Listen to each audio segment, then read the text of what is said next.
Buenas tardes, Jesús. Buenas tardes, Pablo. Una vez más aquí en Mística sin Fronteras. Efectivamente, ya el episodio número 11. Hoy, de momento, hemos titulado esto como Paradigmas de la Imagen. Y bueno, vamos a hacer un poco un recorrido por la historia del universo y de la imagen en la vida, ¿no?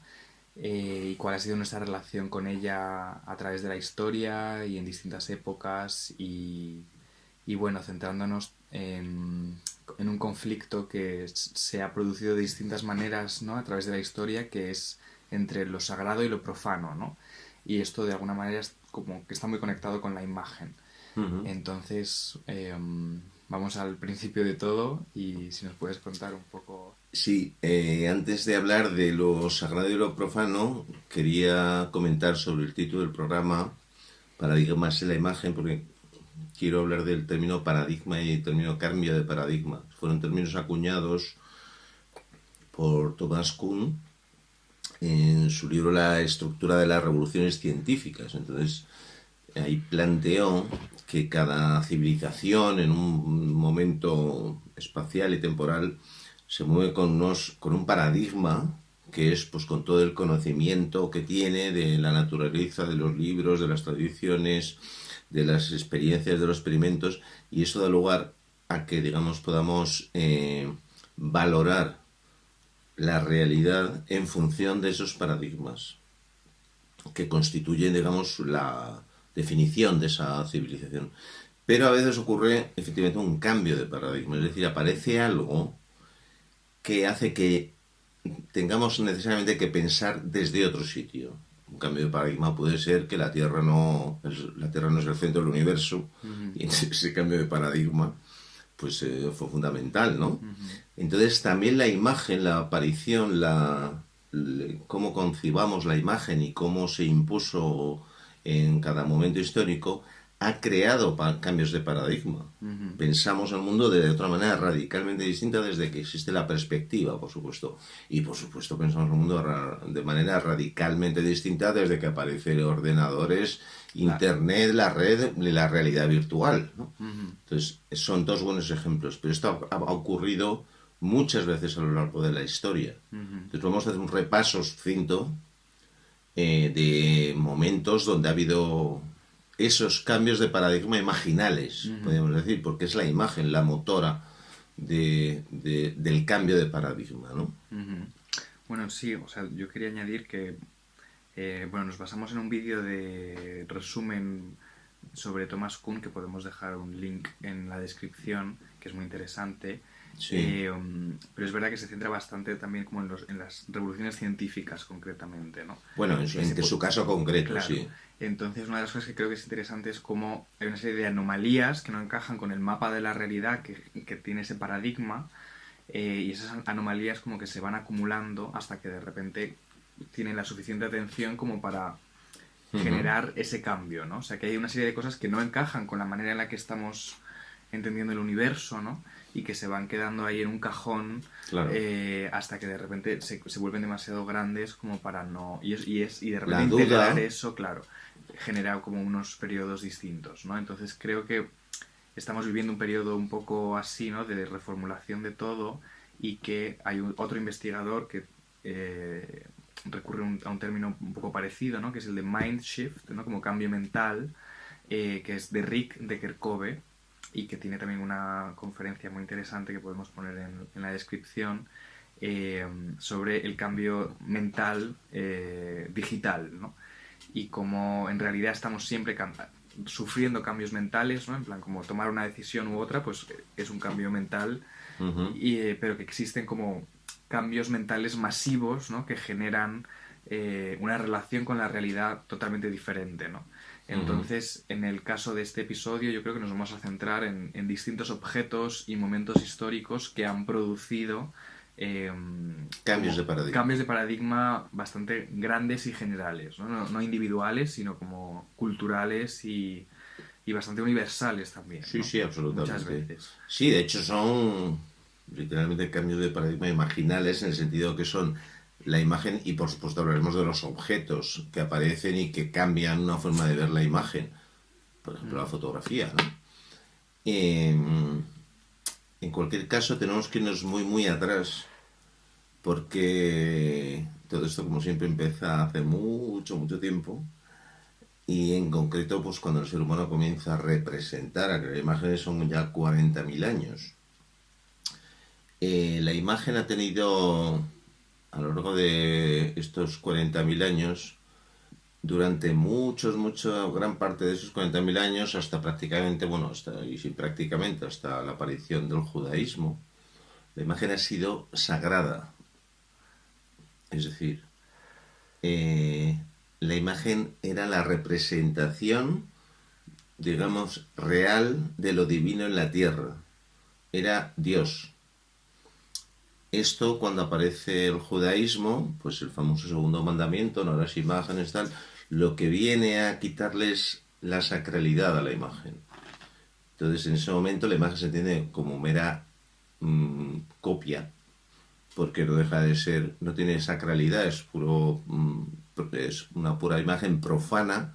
Entonces su interpretación es como mera copia de la realidad, en mayores o menores grados. O sea, no es una representación, sino una copia, ¿no? No es... Bueno, es una representación que es una copia frente a la representación que es un ídolo, que es el Dios en sí.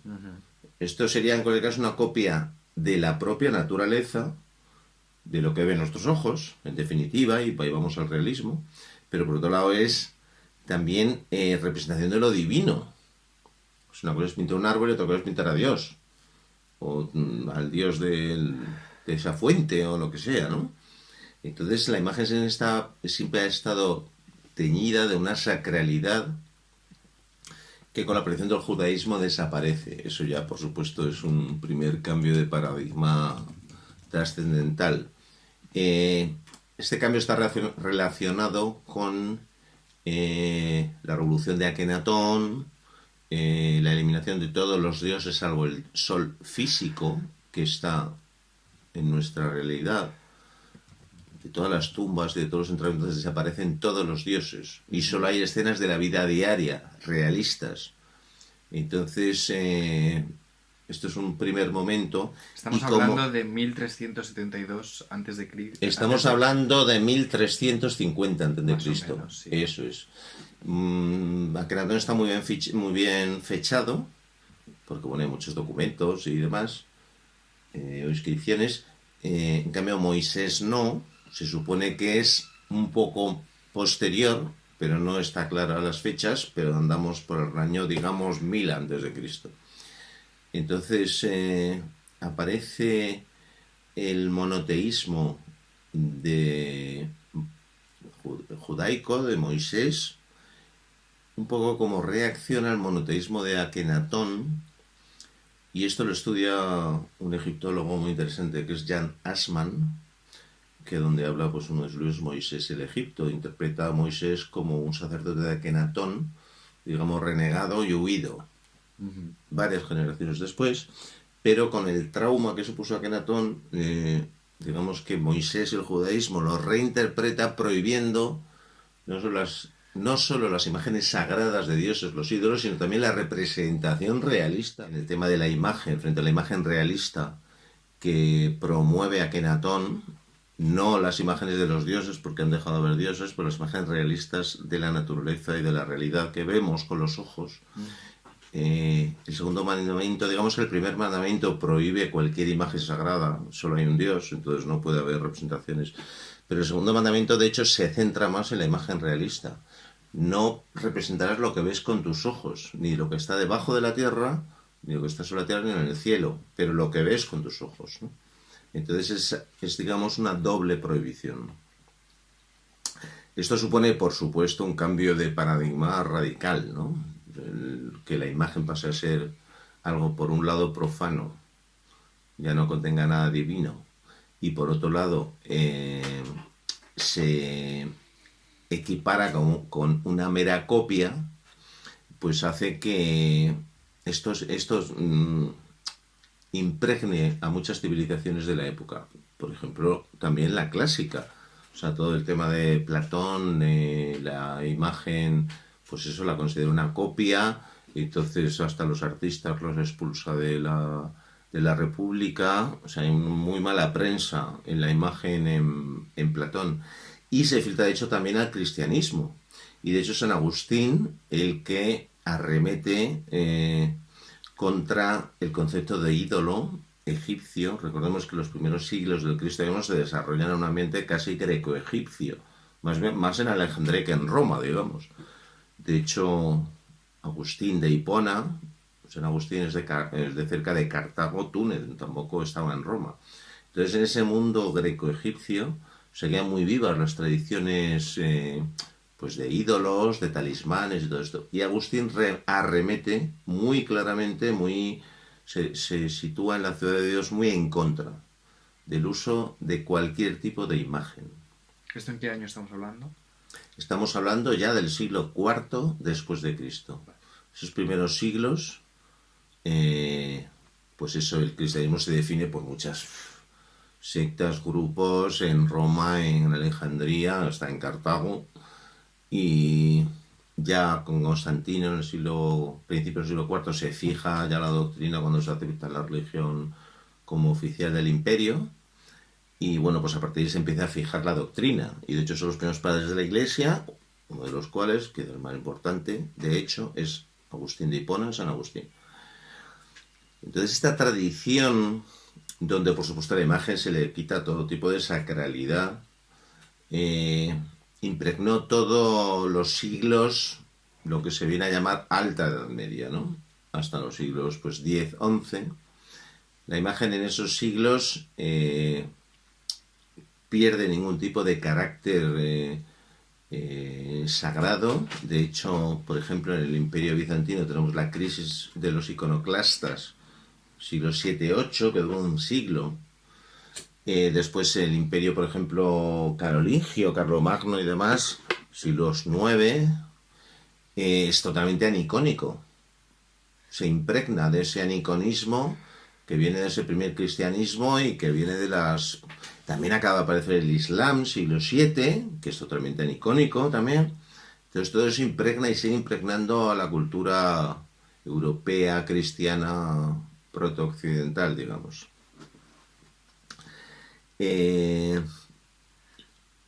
Hay un salto ahora muy importante.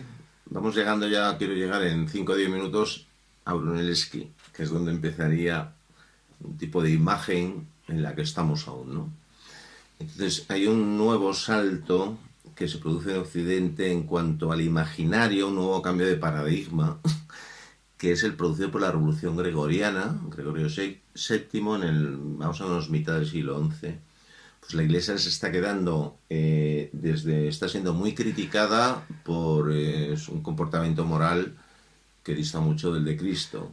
El monacato, los monjes se van al campo, no interviene el obispado, solo intervienen como para recaudar.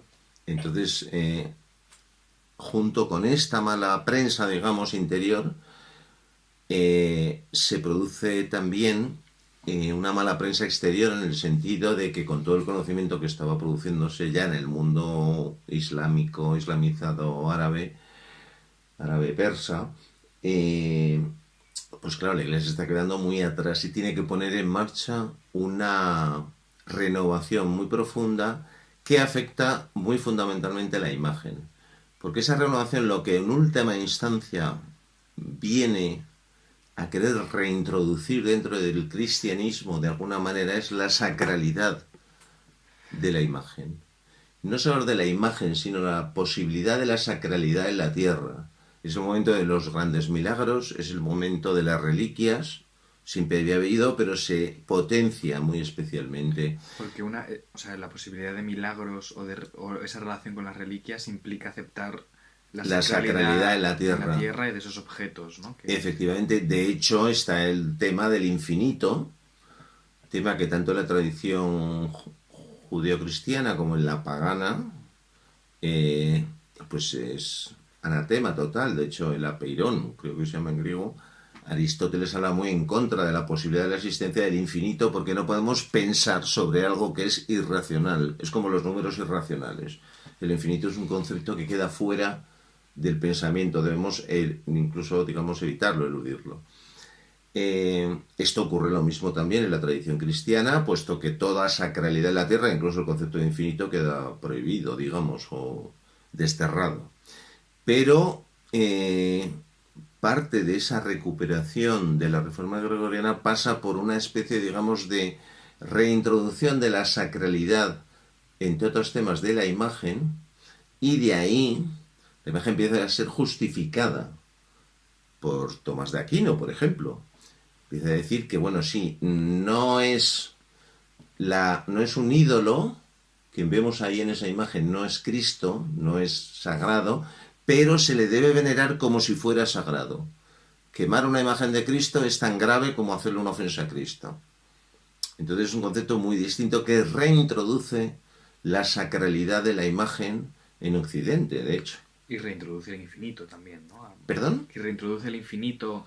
Reintroduce la sacralidad en general, reintroduce el concepto de infinito, reintroduce la sacralidad de la imagen, empieza a aparecer, se recupera a través de la magia islámica, por ejemplo, todos los temas de los talismanes, que tienen una tradición clarísimamente egipcia, hermética, que es otra gran tradición que se recupera. Las tablas de Alfonso X el Sabio, las cantigas de Alfonso X el Sabio, pues son todas de milagros. Existen talismanes donde existe la reliquia, que tú tocando la reliquia te curas. Se reintroduce la sacralidad de la tierra. Y esto es lo que toman los franciscanos, especialmente en el tema de la imagen. Es decir, de momento Francisco de Asís es iluminado por los querubines y le hacen los estigmas y todo esto. ¿En qué año estamos? Estamos ahora siglo XIII. Tomás de Aquino es finales del XIII, principios del XIV. Francisco de Asís es primera parte del siglo XIII. Entonces, bueno, pues empieza a hablar, algo que llamamos solo 2 días, no me voy a extender sobre la génesis de la perspectiva en el entorno franciscano. Entonces, esta sacralidad de la imagen, a través de la mística del espejo, de la que hemos hablado muchas otras charlas, termina llegando a la perspectiva. Entonces la perspectiva, por un lado, tiene un contenido evidentemente racional, geométrico, porque es una solución geométrica, pero es una solución geométrica a un problema místico, que es cómo representamos el otro lado, la sacralidad de la imagen del otro lado del espejo que hemos hablado tantos días. Entonces, bueno, pues está esta coincidencia, que yo no creo en absoluto casual, entre la geometría de una imagen perspectiva y la geometría del espejo, que es una imagen perspectiva. Entonces, que no es como ve el ojo, sino como ve el espejo. Que a su vez no es como ve el ojo, porque el ojo, por supuesto, ve esférico. O sea, la imagen perspectiva a lo que se parece es a la imagen del espejo, no la imagen que vemos con el ojo. Entonces, bueno, todo esto ya lo hablamos en el episodio 2, que hablamos de mi investigación, Speculum. El caso es que ya llegamos, hemos resumido 40.000 años en 10 minutitos, llegamos efectivamente a la representación perspectiva a Brunelleschi, donde en un experimento donde intervienen espejos, pues consigue una representación perspectiva. Pero, desde mi teoría, una representación perspectiva cargada de mística, porque lo que está en la raíz es la mística de la luz y la mística del espejo. Entonces tenemos ya un nuevo cambio de paradigma, por supuesto, con la aparición de la perspectiva. No solo eso, sino que, digamos, esto de la representación en perspectiva se puede interpretar, se ha interpretado siempre de 2 maneras. Una más apartada por el pensamiento moderno, que es precisamente la versión de Brunelleschi, esta de los espejos y demás.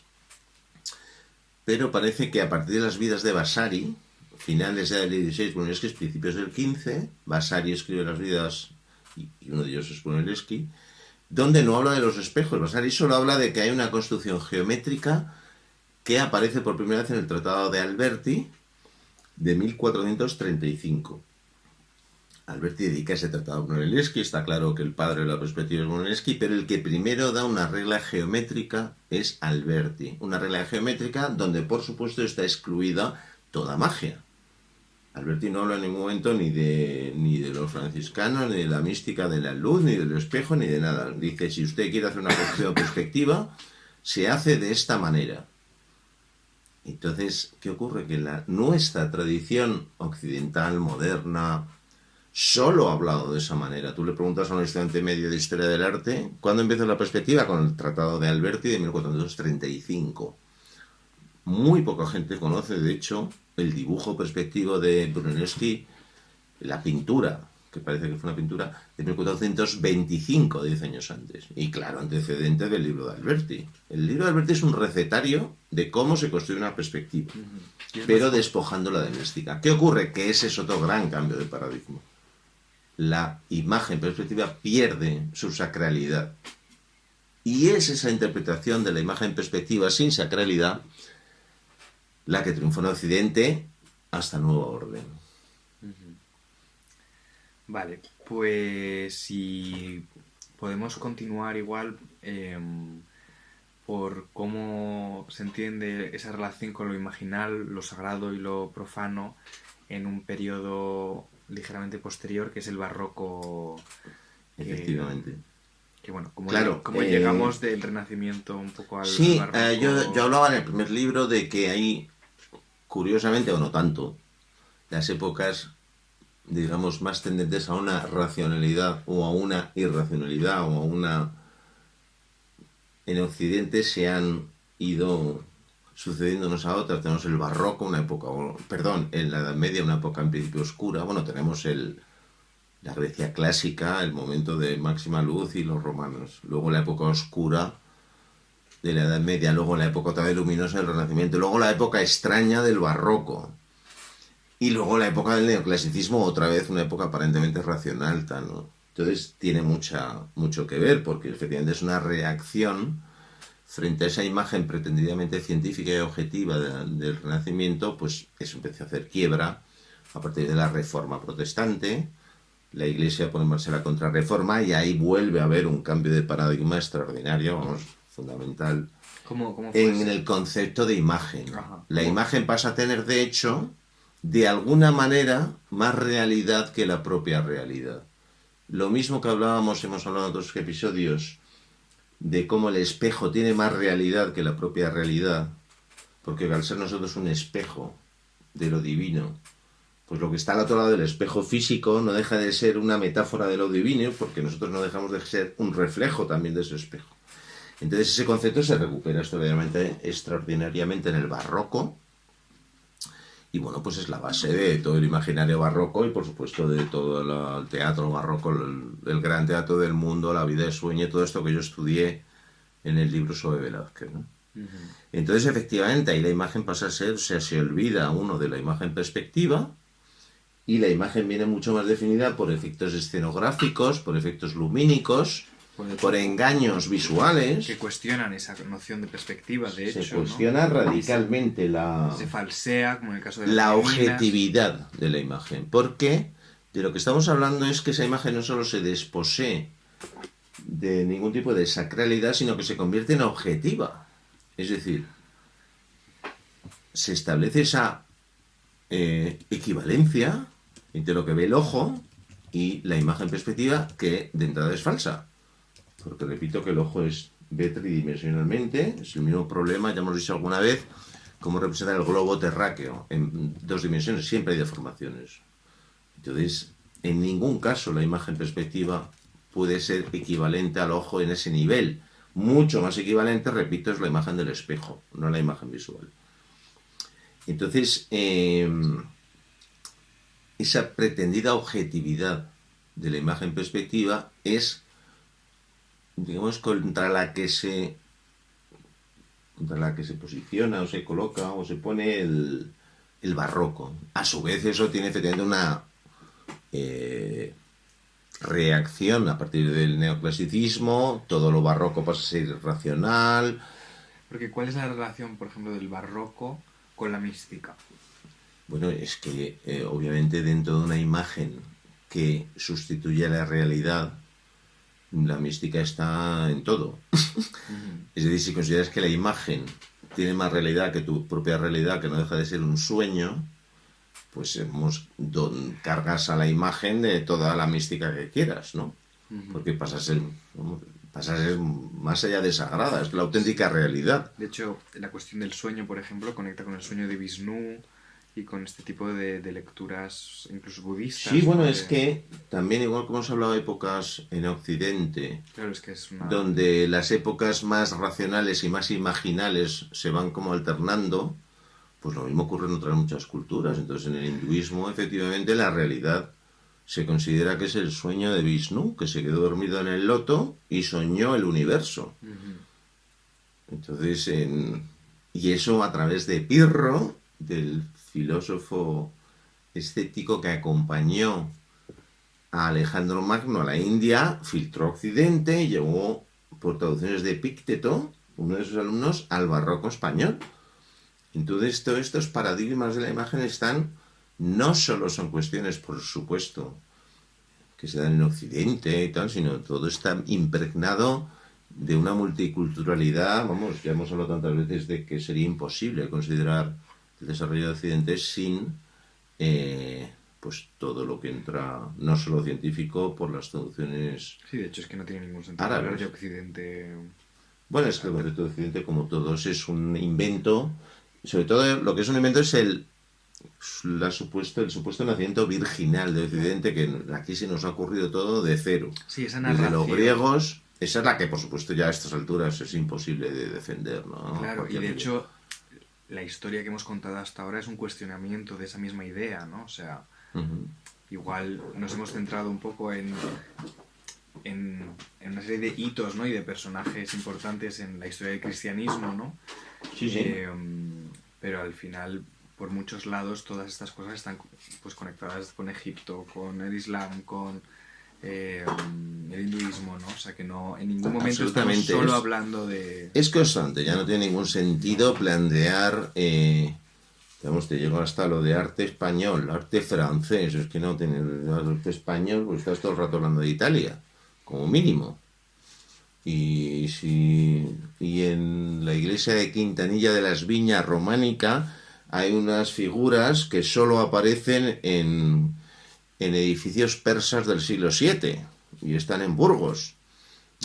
Eso no tiene ningún sentido.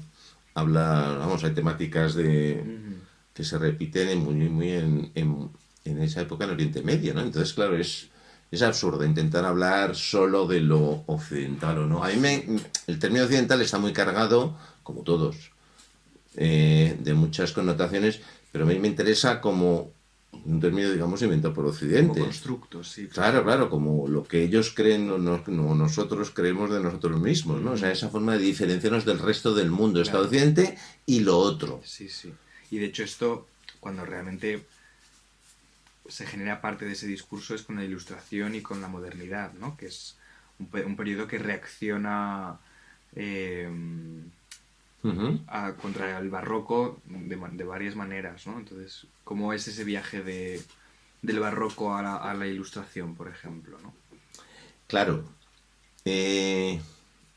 Avanzando un poquito, porque nos hemos quedado un poco en el barroco, pues a partir de la reacción, la quiebra antiguo régimen, Ilustración es la que se da, o sea, es la quiebra fundamental. En el Renacimiento no hay mucha magia, hay mucha mística, hay muchas cosas. Los herméticos se recupera, o sea, Pico de la Miranda, la Masía de Ficino, estaban totalmente en el pensamiento hermético neoegipcio. Son los que recuperan los talismanes y tantas cosas. El Renacimiento no fue la época de la razón, fue la época de la magia. De hecho, los libros de magia tuvieron una inmensa popularidad entonces. Entonces esto es muy interesante también porque es una lectura del 18 del propio Renacimiento el que lo limpia de connotaciones irracionales, digamos. Entonces, por lo mismo, a partir de la Ilustración, una reacción pues de la burguesía triunfante frente al antiguo régimen anclado al estamento feudal, a la iglesia y tal cual. Entonces crean otro paradigma y otro cambio de paradigma representacional donde esa objetividad de la imagen perspectiva se hace, digamos, universal e intocable. Entonces tenemos ese concepto de que, pues eso, de que una imagen tiene una relación biunívoca con la realidad. Y bueno, pues en ese concepto de imagen está prácticamente todo el 18, 19, donde efectivamente se produce un nuevo cambio de paradigma imaginal. Ya hemos hablado de que en otros episodios también, de cómo se relaciona los estudios de Hockney, la aparición de la perspectiva, de hecho, del todo el Renacimiento con el uso de instrumentos ópticos y tal. Entonces aparece ni más ni menos que el instrumento óptico que rompe radicalmente la relación con la imagen de nuestra sociedad, que es la fotografía. Sí, la cámara. Eso está, el germen está desde luego en los instrumentos ópticos que se utilizaron, sobre todo desde el Renacimiento, pero donde ya consiguen fijar la imagen de cámara oscura, no por medio de un pintor que está dentro de la cámara pintando, sino por procedimientos químicos, pues es la fotografía, que supone un inmenso mindshift, cambio de paradigma, efectivamente. Y de hecho, durante estos siglos, ¿no? Los instrumentos ópticos habían sido relegados a objetos de feria, ¿no? Efectivamente. Como sin ningún tipo de legitimidad social, magia natural. Claro. Y de repente, justo la aparición de la cámara supone pues es la aparición de un objeto que a la ciencia y a todo este discurso racional de repente le conviene, ¿no? Porque de hecho, de alguna manera es la fijación de la perspectiva, o al menos del discurso que hemos elaborado alrededor de la perspectiva, ¿no? Porque también consideramos la imagen generada por una cámara como equivalente a la imagen del ojo, ¿no? Efectivamente. Y la imagen de Ahí la pasan cámara... varias cosas muy interesantes. Primera, efectivamente, los instrumentos ópticos se habían quedado relegados, digamos, a las barracas de feria. Eran, pues, las Wunderkammer, todas estas cosas raras que producían imágenes extrañas, los propios espejos, de hecho, eran no solo extraños, sino carísimos. No era un instrumento verse en un espejo de calidad, un espejo vidrio azogado y demás, no era tan fácil. Igual te veías en uno y te pegabas un buen susto por primera vez en tu vida. Esa calidad de imagen que tiene el vidrio azogado de origen veneciano, ¿no? Entonces el caso es que esto pues fue prácticamente pues juegos de barraca de feria, podemos decir. No solo eso, sino otra cosa que considero muy muy interesante es que precisamente los inventores de la fotografía, de hecho Daguerre, era constructor de panoramas decimonónicos en París. El panorama era esas ilusiones ópticas que te metías en una sala y tenías una pintura que te rodeaba a 360 grados. Estaban intentando llegar a la fijación de la imagen por otros métodos y mirar de otra manera. Eso es el cambio de paradigma. Esto lo estudia muy bien, hemos hablado de este libro alguna vez, Jonathan Crary, con y latina Y al final, las técnicas del observador. Dice que para que aparezca la fotografía y se produzca ese nuevo cambio de paradigma en el que casi aún vivimos. Lo dejamos de Instagram, son 80% fotografías. Sí. En color, digitales, pero son fotografías. Conceptualmente son fotografías. Y para que se dé ese nuevo cambio, la gente tiene que haber, digamos, empezado a mirar de otra manera. Y entonces, pues es todo el tema de eso, de las Wunderkammer, de los panoramas, de los forillos que imitan, te puedes casi como ir de viaje a las pirámides de Egipto porque van pasando como diapositivas, digamos, de la época y tienes esa ilusión, sensación de viaje, cosas volando, todo eso. Todo eso está en los antecedentes porque de hecho son las mismas personas las que se dedican a esos juegos de barraca de feria que decíamos, pero son esos los que inventan la fotografía precisamente, ¿no? Entonces, claro, pues el cambio de paradigma que supone la fotografía, pues tampoco nos vamos a meter ahí porque no hay mucho más que hablar de toda la literatura que pueda haber sobre el tema, pero vamos que lógicamente, porque es un momento de antes y después para la civilización no solo occidental, sino para el ser humano en general. Sí, es un... Sí, o sea, yo creo que es importante, o sea, la cámara, no solo la cámara fotográfica, sino la cámara como objeto que va sufriendo distintos desarrollos, ¿no? A lo largo del siglo XIX y XX.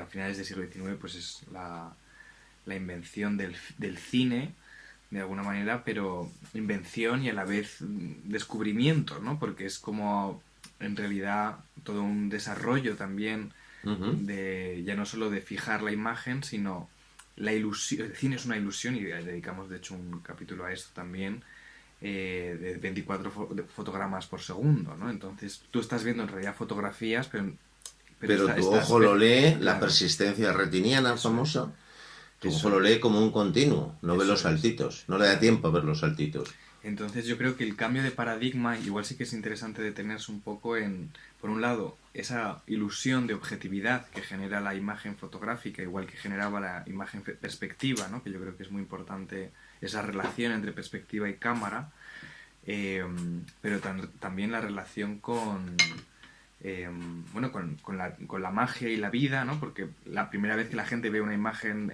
en movimiento, se creen que el tren está saliendo, ¿no? Y eso implica también un marco de creencia Sí, sí. en el que eso es posible, ¿no? Ahora no nos relacionamos con una imagen en movimiento de esa manera, ¿no? Ahora no nos extraña nada ya. Claro. Entonces, un concepto que yo creo que es muy interesante, que se desarrolla alrededor del cine de Hollywood, ¿no? Es esa suspensión de la incredulidad, ¿no? En donde tú de alguna manera crees en esa narración y en esos personajes y te identificas con ellos, ¿no?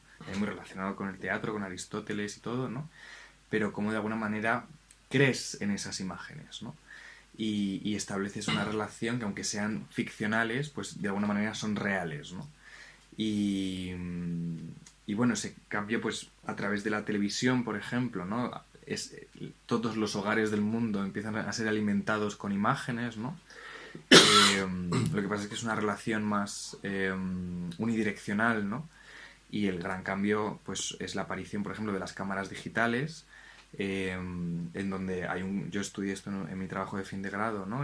Que hay un cambio muy importante desde, por ejemplo, la invención de la fotografía a la cámara digital, en la selección de todo lo que es del mundo, de lo que puedes fotografiar. No es lo mismo un carrete de 36 fotos que prácticamente Bueno, un ahora es espacio infinito. ilimitado para fotografiar o Claro, grabar el eso es una mundo, de ¿no? las Eso otro. características típicas de este último cambio de paradigma. No solo al pasar al mundo digital, pues que la fotografía que lo deja de ser un método que, y ya no te digo el cine, lo que exige el cine de producción, de precio, todo, esta democratización tan brutal de la imagen que supone el mundo digital, todo el mundo, yo que soy profesor de dibujo, pintura y tal, pues muchas veces le digo, mira, si esto del encuadre de un cuadro es lo mismo que cuando haces una foto.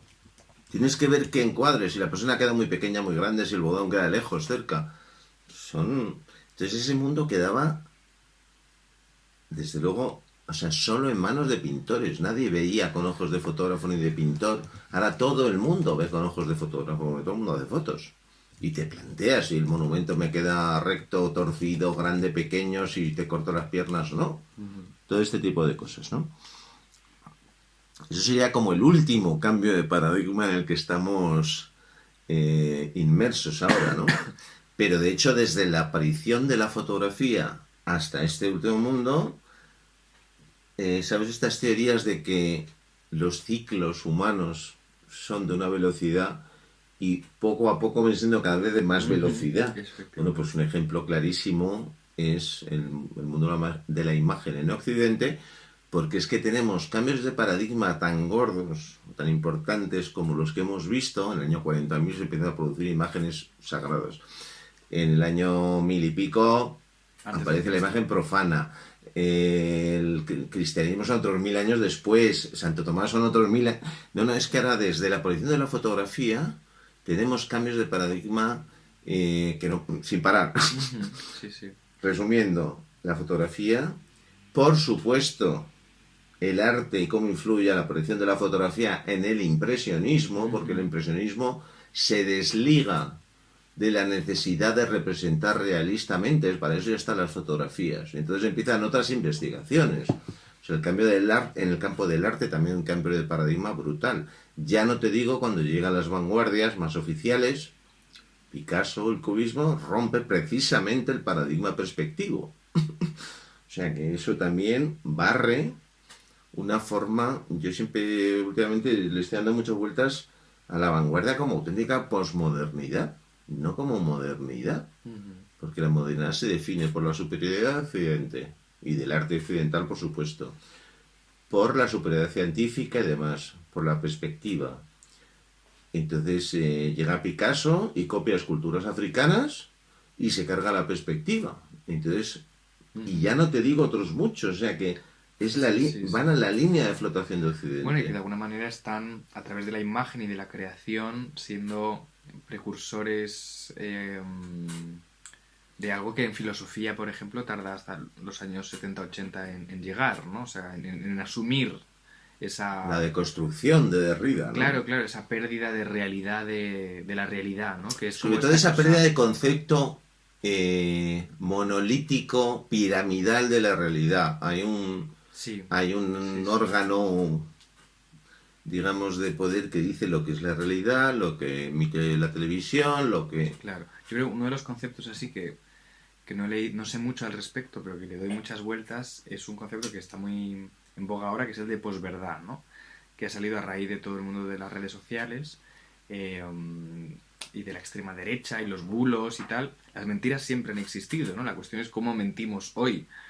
Entonces, ese concepto de posverdad, a mí como que el término, igual lo que estudia... A mí me da mucha grima. Claro, porque ¿qué implica? Que estamos ahora en un momento en el que ya no sabemos qué es verdad y qué no, pero es que antes sí que lo sabíamos.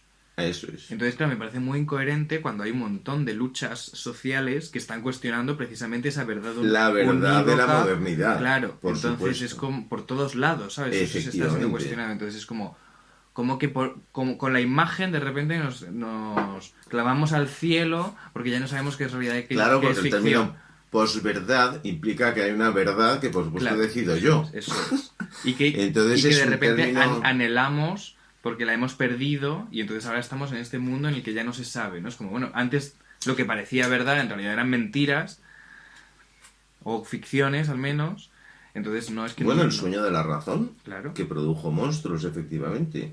Entonces considerar esa razón como paradigma de la verdad, pues desde luego no ha sido la solución al ser humano. No, y que no te lleva a ningún camino más que al nazismo, a Hiroshima, al LSD, que sí que produce algún tipo de... Sí, bueno, y sencillamente al dominio militar y por la fuerza de Occidente sobre el resto del planeta con una supuesta superioridad, además cultural y económica y todo esto. Pero bueno, lo que estaba detrás es que tenían más bombas y las desarrollaron antes que el resto del planeta.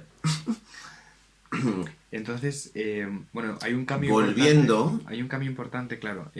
También no solo que afecta a la cámara y es un nuevo cambio de paradigma, que es lo que Flusser, que dedicamos un programa a él también, llamaba las imágenes técnicas, ¿no? Que son imágenes de alguna manera sintéticas o producidas por ordenador y que cada vez son más realistas, es decir, cada vez se parecen más a cómo ve el ojo o cómo ve la cámara. Y ya no somos capaces de distinguir como un deepfake, ¿no? Que se llama, de una imagen real, ¿no? Capturada por una cámara. Sí, sí. Menos, ¿no? Entonces esto es muy importante, ¿no? Porque está muy ligado a al concepto de realidad virtual, que es central al final en la mística, ¿no? Porque al final una realidad virtual implica que, bueno, esta realidad puede ser virtual, pero que esta virtualidad también puede ser representada de muchas maneras, ¿no? Entonces este trip de la vida puede ser muchos y puede ser imaginado de muchas maneras, ¿no? Y la realidad virtual ahora mismo reproduciendo no solo cómo ve el ojo, sino como cómo percibe nuestro cuerpo el espacio, cómo percibe por tacto, por olor, por sonido, ¿no? O sea, cómo están reproduciendo a nivel de la percepción cómo percibimos, o sea, el mundo para imitarlo y generar una realidad falsa que acaba siendo igual de real que la realidad. Entonces, ¿cuál es la real y cuál no?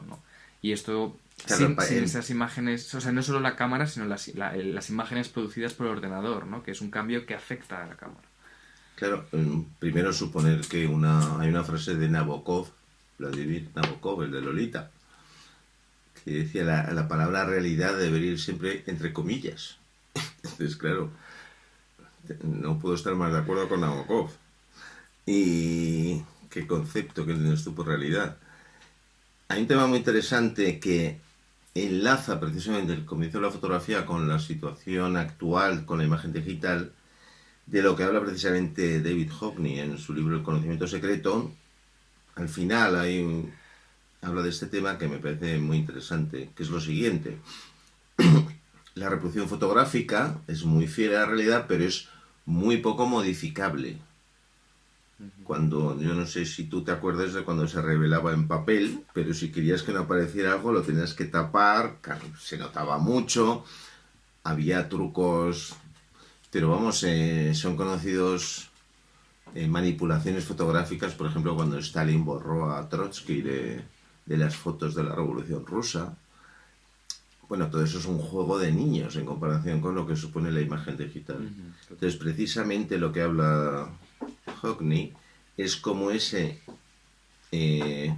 digamos, objetividad de la imagen fotográfica, que no dejaba de estar dentro de la imagen fotográfica, que era objetiva, hoy día ha desaparecido. Es decir, no solo porque podemos manipular nuestras fotos con programas y tal, sino porque si tú te pones delante de cualquier kiosco que aún hay con revistas y prensa y tal, todas las fotos que veas, todas están manipuladas. Para quitar arrugas, para dar más luz. Está un caso muy famoso que fue cuando a Obama pues le sacaron una foto en no sé qué revista como más negro de lo que era, subiendo o bajando la intensidad. Entonces eso pasa con cualquier foto. Entonces la supuesta objetividad de la imagen fotográfica ya ha desaparecido. Entonces eso efectivamente, como dice Flusser en una cita que me encanta, dice, ¿está realmente la casa, esa que vemos en la foto, en la realidad? ¿O es solo un 3D? ¿Es ese político que está hablando un actor haciendo de político? ¿O es un político que tiene que actuar? Y entonces dice esa famosa frase que es, la distinción es superfluo. Y es muy fuerte, porque claro, ese debate de verdad-posverdad no termina de tener un cierto... Desde un maniqueísmo hasta yo tengo la verdad y todos los otros son la mentira, que es la posverdad. Que es muy monoteísta. Es muy monoteísta, efectivamente. Entonces, primero, ¿qué es la realidad? Segundo, ¿qué es la imagen? Y ¿a qué llamas representación de la realidad? Entonces, todos estos temas, efectivamente, con la aparición de la imagen digital, pues se disparan, ¿no?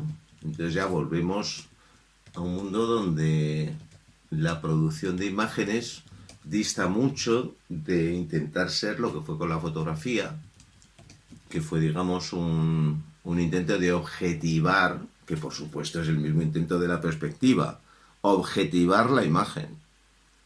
Entonces, eso que primero logra, entre comillas, la perspectiva, y segundo, la fotografía, que no deja de ser una perspectiva, porque igual que hemos dicho que el primer dibujo perspectivo de Brunelleschi no deja de ser la imagen del espejo, que es una imagen perspectiva, es que la fotografía viene de la imagen de los instrumentos ópticos y por supuesto la imagen también es perspectiva.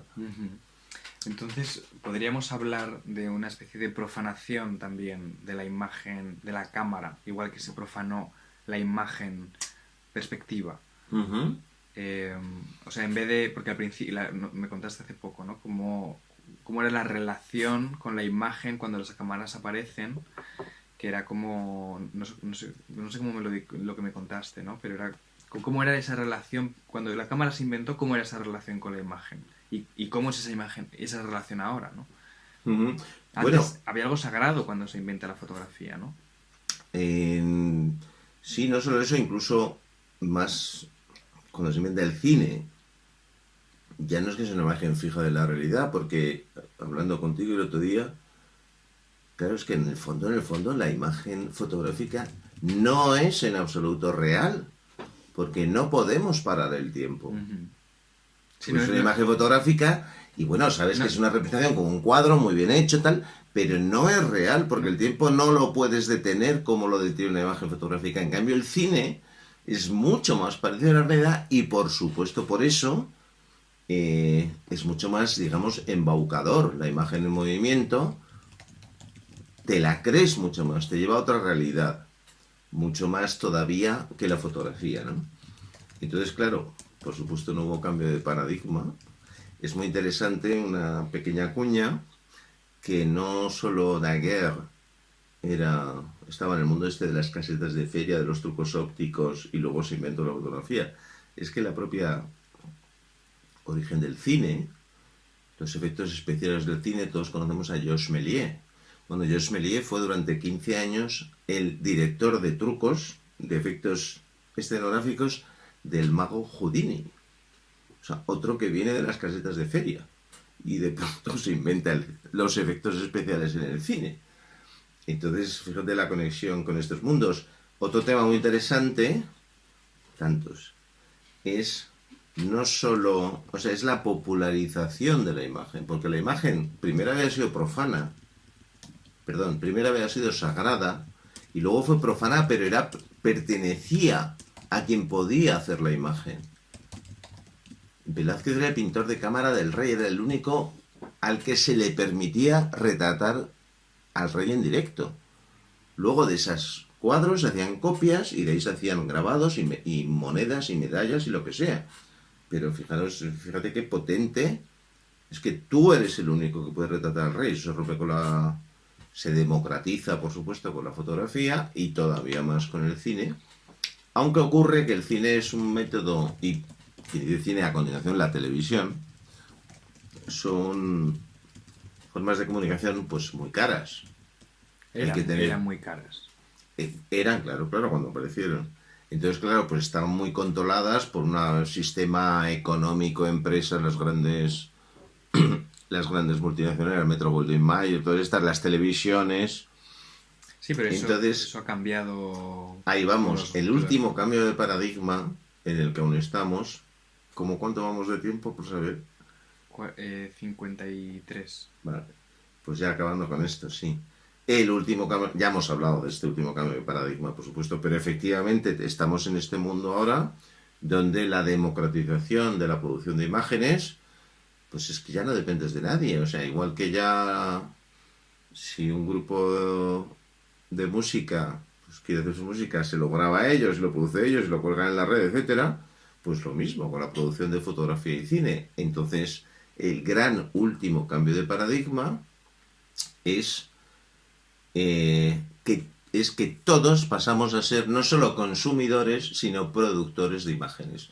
Y quien dice que productores de imágenes, dice productores de realidad. Y de representación. Por supuesto, sí. Vamos a esos términos. Claro, que es este mundo, ¿no? Claro, entonces, ¿qué ocurre? Que esa estructura social piramidal que en todos los campos va cayendo con Internet, pues también en el mundo de la imagen, por supuesto, y muy esencialmente.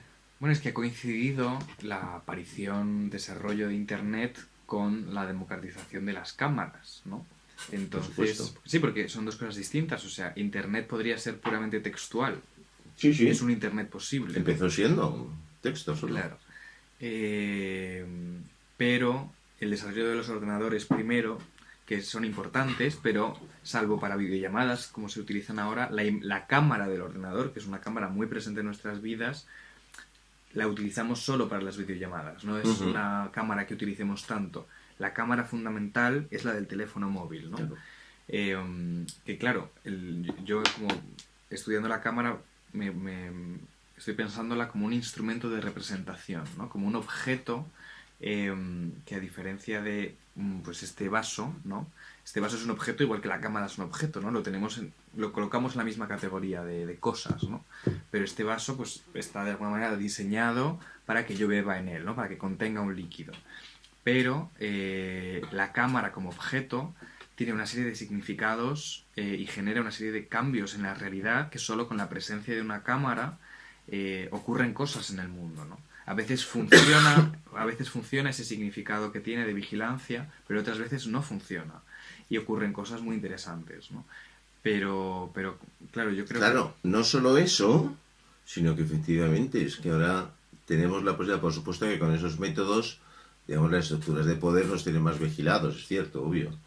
Pero también es verdad que hoy día todo el mundo es un fotoreportero y cuántos chanchullos, guerras, historias han aparecido porque alguien metió un móvil, alguien totalmente anónimo. Todo el mundo puede representarlo todo, ¿no? Que eso es el gran cambio, ¿no? La cámara como como objeto, que es un instrumento de representación, que eso tiene muchísimas ramificaciones en nuestro mundo, que por un lado puedes utilizarlo para grabar una receta de cocina y compartirla en TikTok, para matar a una persona y grabarlo, para capturar un conflicto, una guerra, una injusticia.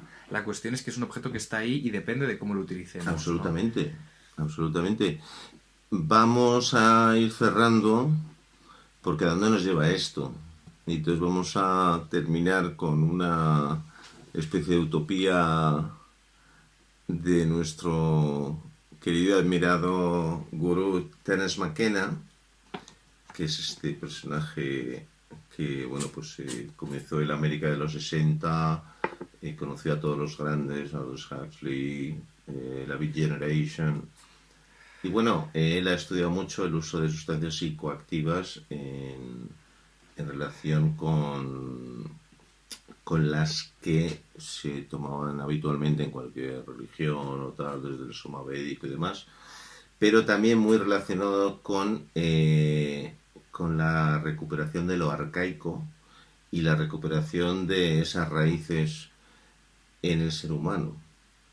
Entonces es muy interesante cómo dice cómo se va desmaterializando, cómo esta civilización se va a ir diluyendo y poco a poco vamos a volver pues a la naturaleza, a lo arcaico, a una vuelta a lo más básico, pero con la lentilla que ya está inventada, donde tenemos acceso, por supuesto, a todo Internet. Entonces estaremos en el Amazonas en taparrabos y con lentilla. Eso es lo que él plantea como última, volver a lo más básico del ser humano, pero integrando todas las fases civilizatorias de las que hablamos en su día Gebser, hoy no ha salido, integrando esas fases civilizatorias, pero donde el ser humano sea el dueño de no solo de la realidad, sino de la imagen de la realidad y cómo proyecta esas imágenes y las comparte con todos los seres humanos, pero vamos, desde la selva en taparrabos y con lentillas. Bueno, quizá lo que nos deparará el futuro. Acabamos ya por hoy, ¿no? Acabamos. Muchas gracias, Jesús. Muchas gracias a ti, Pablo. Y bueno, hasta la próxima. Hasta la próxima.